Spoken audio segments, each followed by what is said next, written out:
Nawala na yung loads. Yung Rossi 125 yata yun, hindi ko alam. Rossi Macho 125, yung ditangke na Rossi kanina. So sinubukan lang naman natin na habulin or overtaken. So alam ko naman all stock din yon. And syempre sa ating mga Lodi ay all stock din. So nagpalit ako ng ignition coil. So para sa mga nagtatanong mga Lodi, ay wala po talagang karga yung motor natin. So yung baon ko lang dito mga Lodi ay naka-sprocket set lang ako. At the same time nagpalit lang ako ng Rapido ignition coil.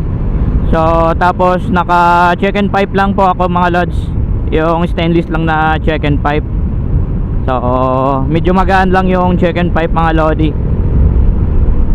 So the rest mga Lods ay wala po tayong pinalitan. So itong motor ko dati naka rim set pa po siya. Ngayon ay nagpalit po ako ng mags.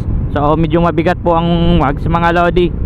So sa carburetor naman natin mga Lods ay naka-diaphragm pa rin po tayo. So stock pa rin. Stock black lahat po, stock po lahat.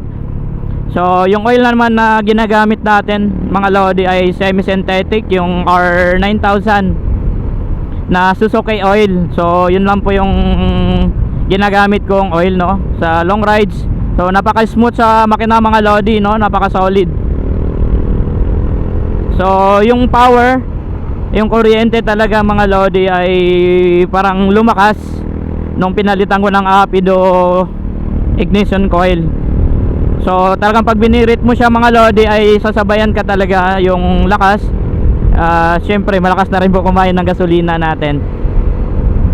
So yun mga Lodi no, nag chill rides na lang po tayo dahil sinubukan lang talaga natin yung Rossi Macho 125. Di ko sure no, pero same po, naka high speed sprocket combination din siya kanina nung sinilip yung sprocket nya.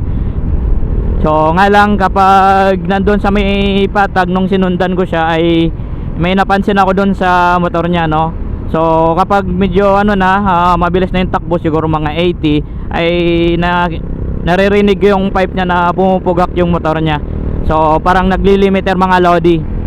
So kaya yun, natagos na din sa streetan kanina. Nakipagwaswasan si Lods. Ayan, so yun lang mga Lodi no. Yun lang, shinare ko lang po yung ano natin, yung pinalitan sa motor. So the rest, all stock po talaga yung engine natin mga Lods. So yun sa mga nakakasabay ko dito na dumadaan mga Lodi no, papuntang norte. Ayan, papuntang Sabang mga Lods. Sa mga nakakilala sa atin, so ride po lagi sa inyo mga Lodi. So wala pa tayong intention na makipag-ano sa kanila mga Lods no. Sinusubukan ko lang kung kakayanin or hindi.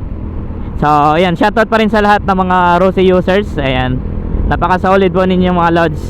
Ingat po lagi sa rides. And drive safe po lagi no mga Lodi ko.